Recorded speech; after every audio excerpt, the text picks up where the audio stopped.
The four forces acting on an aircraft. So let's talk about the different forces acting on the aircraft. We'll start with, first off with weight, which acts down or toward Earth. We have lift, which counteracts that weight. So the way to think of this is if you're standing on a scale, you weigh X amount of pounds. Well, if we did the same thing with the aircraft, it's going to weigh a certain number of pounds. So let's just say in our fictitious aircraft that this aircraft weighs 1,000 pounds and we roll it onto a scale, it's going to read 1,000 pounds.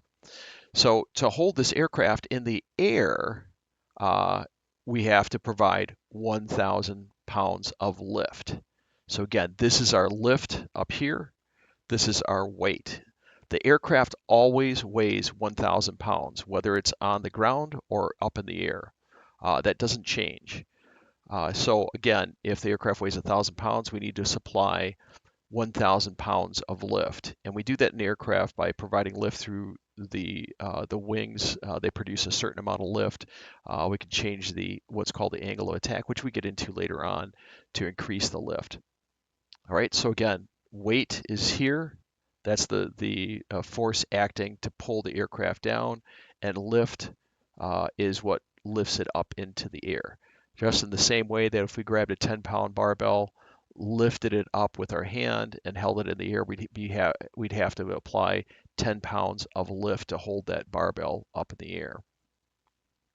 Okay, so the other two forces are thrust, that acts to move the aircraft forward, and then we have drag, which causes or resists that thrust, the movement forward. So when the aircraft is on the ground, the aircraft isn't going to move unless there's a force acting on it. So if we put a tow bar here, let's say on our tail or our nose wheel here, and we applied, let's say, 50 pounds of force, we'd have to have enough force there to pull the aircraft forward. Well, all of the resistance is in the wheels there. So we're just pulling it forward, apply, let's say, 50 pounds of force on it.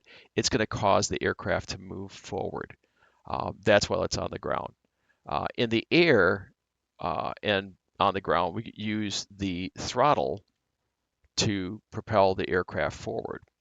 So if I increase my throttle, it increases the thrust and causes the aircraft to move forward. Here, here we go.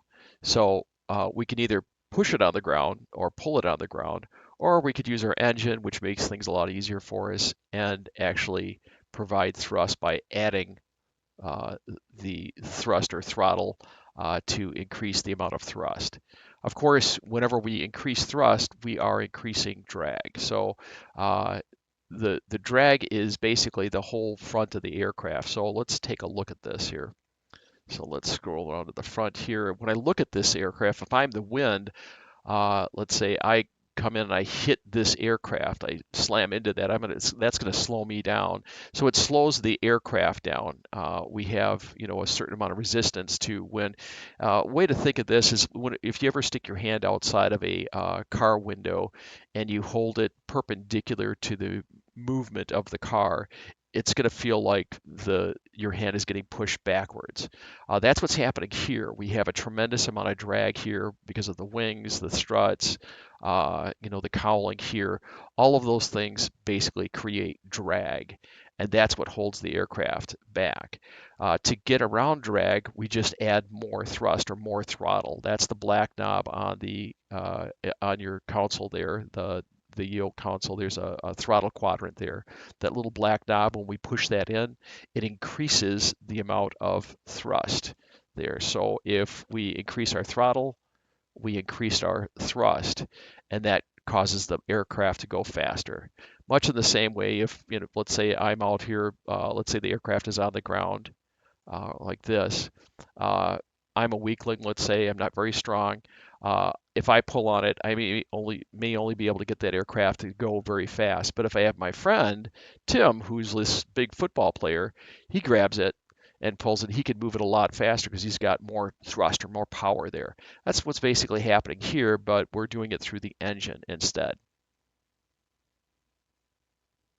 Okay, so again, the four forces, we have weight, we have lift, we have thrust, and the thing that counteracts thrust is drag.